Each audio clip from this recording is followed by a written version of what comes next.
What's going on, guys? Welcome back to the channel and welcome back to Eye on Market. We've got a lot of stuff to cover today with the Megatins officially announced. We know the full set list now, so things have started to adjust, and there's been, a lot of things dropping as expected, and of course a few that may have missed the tins that have people kind of frantic that haven't dropped. So we're going to take a look at all of that as we jump into today's Eye on Market.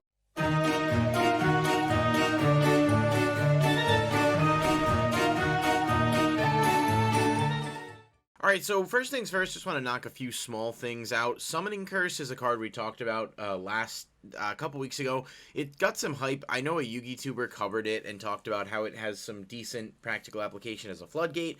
At the time, I did mention that it was really steep and you might want to wait and sort of pick and choose whether or not it's worth it for you to invest in. And if you did wait, it looks like you're probably better off, as it has dropped back down significantly after the initial hype to about $4 to $5 on the OTS version. And I think the Duelist Revolution version is roughly around the same, around $3 for light play. So it's definitely affordable if it was a card you had interest in. I do think it's good. I just didn't really expect it to have the same level of longevity. I think there are better options in the metagame for the most part, but it could, of course, come up if a deck like Thunder Dragons were to regain prevalence as something that can not only benefit you, but also slow down the opponent. So maybe keep an eye on it if you want to pick them up for future spikes or potential spikes that may see it be better in the game. Then now could be a good time to do so, as the hype has cooled off extensively. Fusion Destiny, just another one I've tracked for a while. I talked about this back when it was like $2. It looks like it's up to about $8 with only 32 listings. There are two versions of this card, so there's also a Super from Dark Neostorm.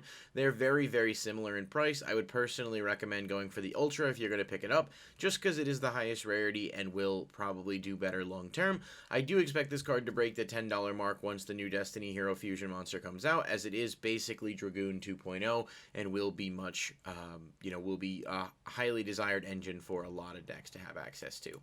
People are going after Engraver of the Mark as a counter to Crossout Designator. I'm not sure that I would do that personally. It's decent enough as a card. I could see where people are coming from, where you can basically force your opponent to banish one of their own cards with Crossout Designator.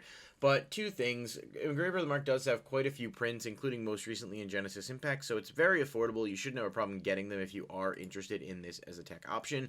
But personally, I just think there's better counters to Designator, including Designator itself, and this does feel like it may be bricky, or more bricky than people are anticipating. It does have a neat little effect that, allows it to pop stuff during the end phase, I suppose, but I don't think that it's very good.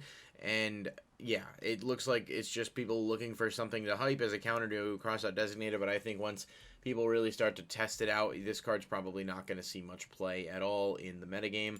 Fallen of Albaz is confirmed for reprint. Of course, we know that he's got a structure deck on the horizon, though it is a bit away. Yet he's not dropping much. He's down to $30 still. I was really expecting to see a more significant dip, especially seeing that he'll be an Ultra.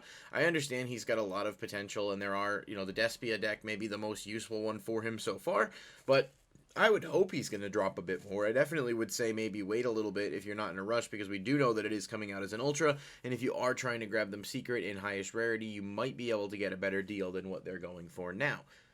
Triple Tactics Talent is one of the bigger hits from the Megatins so far in terms of pre-order prices at $42, with the secret rare being about double that, around $84. I do expect this to remain relatively high value. I don't know if it'll go the route of extravagance, where it drops for a bit and then settles back up around 30 to 35. It really depends on ratios and how easy these things are to access out of the tin, so I don't have that information yet.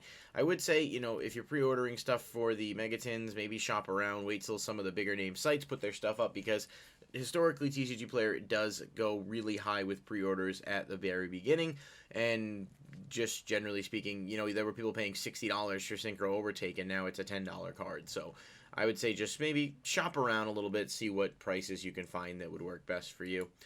Dimension Shifter is another one I wanted to shout out pretty quick. There's only 80 listings of it left. I think it's a really good card that's a bit underrated. It does really have, specifically powerful siding capability against certain decks. Other decks it's not as useful, but I do think it's a really good card to keep an eye on, because unless it gets a reprint, this is only available in the 2019 Megatins as a random promo, and I think people are, you see the sales rates on it are doing really well. People seem to be buying it. A ton have sold just today. A lot have sold today, actually. and yesterday as well. So as we're going through this and just looking at it, just keep in mind he is moving pretty quickly, and I do expect his price to continue to rise slowly over time. I would say you probably have some time to get him at, you know, a decent price for a playset, but if you're on the fence, maybe now is the time to bite that bullet and just take the $15 drop and grab a playset so you're sure you have them. Ghost Bell and Haunted Mansion's another one. It's still a really solid side option that helps a lot of things, especially with decks like Drytron and Tri-Brigade to an extent. I would say every copy of it seems to be relatively low in quantities by comparison, with the Gold and the Ultra both being around 40 listings. The Dual Devastator alternate art does have decent stock. I'm not a huge fan of that alt art personally, but I am a huge fan of a good deal, so if it's the cheapest one available, it's not that much of a make or break for me. If you don't have them now, though, there is a possibility that we could see it get double dipped in the next Gold series, but I don't really expect it unless they want to put the alt art in the next Gold series, and there's some people who believe that they might end up putting the alt art for this and Ghost Mourner and a few other things in Maximum Gold too, but I think this is mostly affordable enough where you should be able to pick and choose what one you want, obviously unless you want the secrets. Those are really pricey, but that's kind of become the norm here. Phantom Knights of Torn Scales, a card I'm really looking forward to being able to pick up pretty soon, especially with the reprint, is falling out. It's around 15 right now. I do think it's going to drop a little bit more before maybe going back up, just being the highest rarity option. The Ultra should not be very expensive at all. I would imagine maybe between $2 to $5. It is a really, really good card, and it is nice to see it getting the reprint.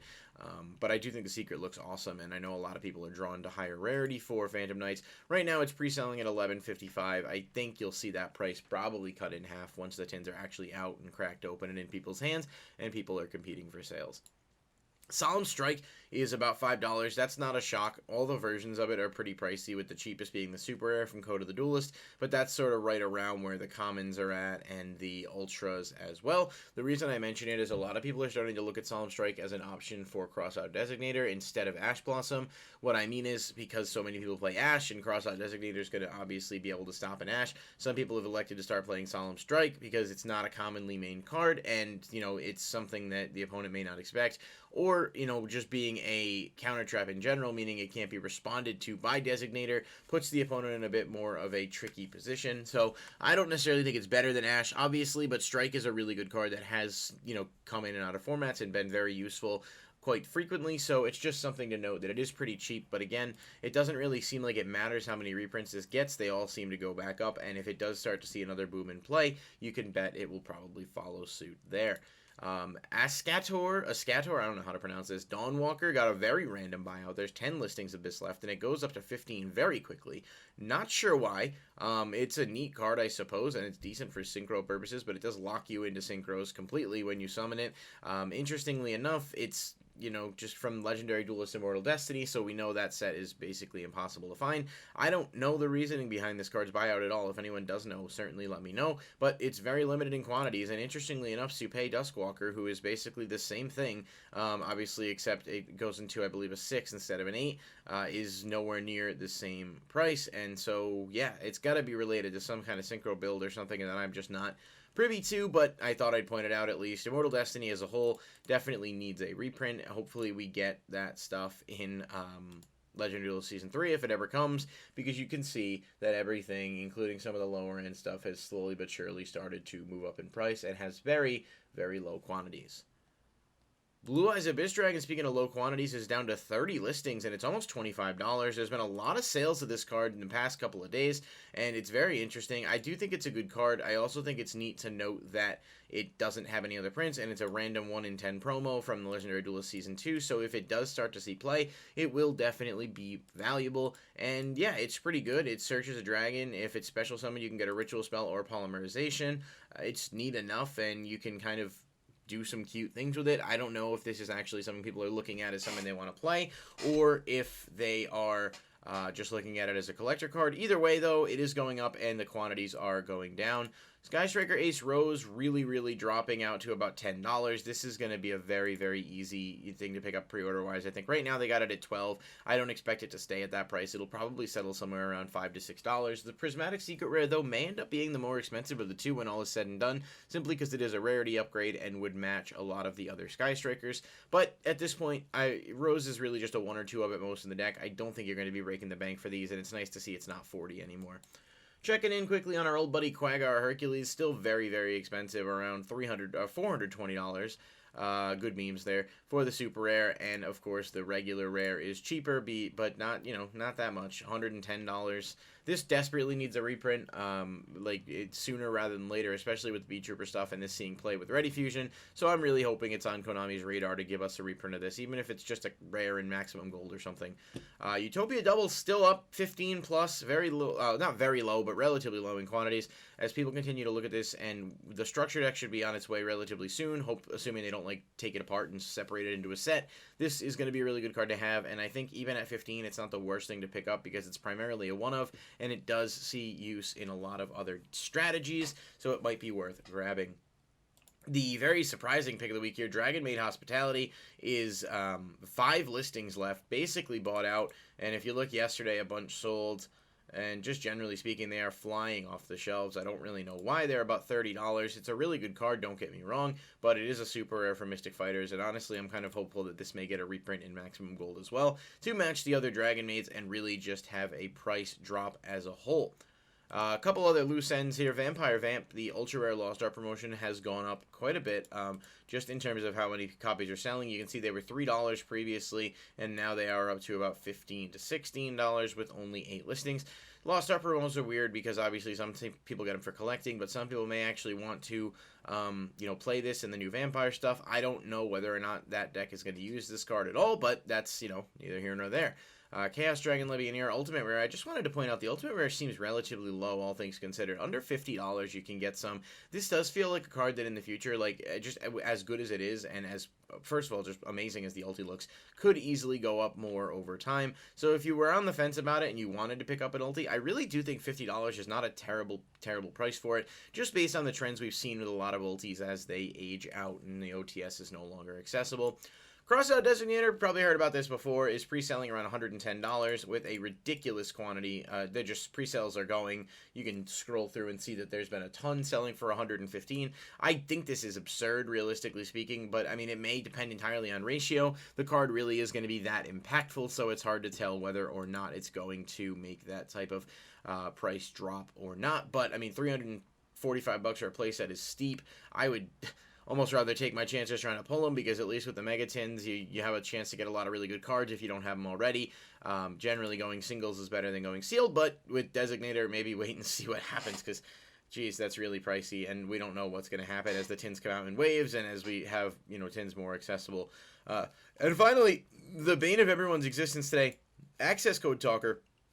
$145. It's a little bit low, actually, compared to where it has been, but they're selling around $160, and they're just not a lot of quantities. I think a lot of people are just, upset that this isn't in the tins, but I think as a whole, like, objectively looking at the tins, they are really good. We do get a lot of good stuff in there, so even though people are kind of, like, disappointed, I would say, like, maybe just, try and put it in perspective, like, not everything was going to be in there. I didn't expect Access Code to be one that missed. I thought it might be something like Tactics, and they might use that for a future set, but Access Code is very expensive. I do think it has a possibility to get banned, even though I don't necessarily support that. It would make sense why they would hold it out, but so would putting it in Maximum Gold or something and giving it an alternate art. So I would say don't panic on this. Obviously, they're aware of how much it is, and I do think they're going to make it more accessible to us at some point, but if you need one right now for whatever reason, I mean, I'd argue you could probably play like Boral Sword or something instead. It's not as good, obviously, but if you're torn between spending the $160 or spending $5, and you'd rather just, have a little bit less power play and still have a chance to compete, then certainly there are some other rank 4 options you can use in the meantime.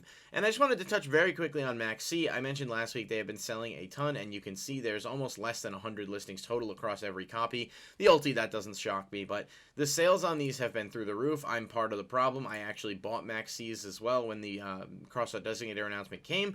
Normally they do sell quite a bit when banlist season comes around, but this time is much more noticeable, and I think that has more to do with the fact that we have Crossout Designator, and people think this may be Maxx C's time to finally come back. So if you wanted them, I got my commons at 10 right now. It looks like they're significantly more than that, around $18, $20 in that range. no copy of Maxx C is cheap right now, and it may be all for nothing. It could just be such that it doesn't come back. I hope it does, but we'll see what happens. If you want them, you're really going to be stuck chasing them down. I mean, hopefully if they do reprint it, and it is something that happens, they will give us an accessible version in Gold Series or something to, you know, kind of rectify that problem. So that's going to do it for today's Market Watch, guys. Thank you so much for watching, and as always, I appreciate it. If you did enjoy the video, please hit the like button and comment down below. If you're not subscribed to the channel already, we do giveaways quite frequently, as well as lots of other fun stuff that you don't want to miss. So subscribe, and yeah, because like 70% of the people who watch the videos are not subscribed. So yeah, if you're here and you're watching it, thanks so much for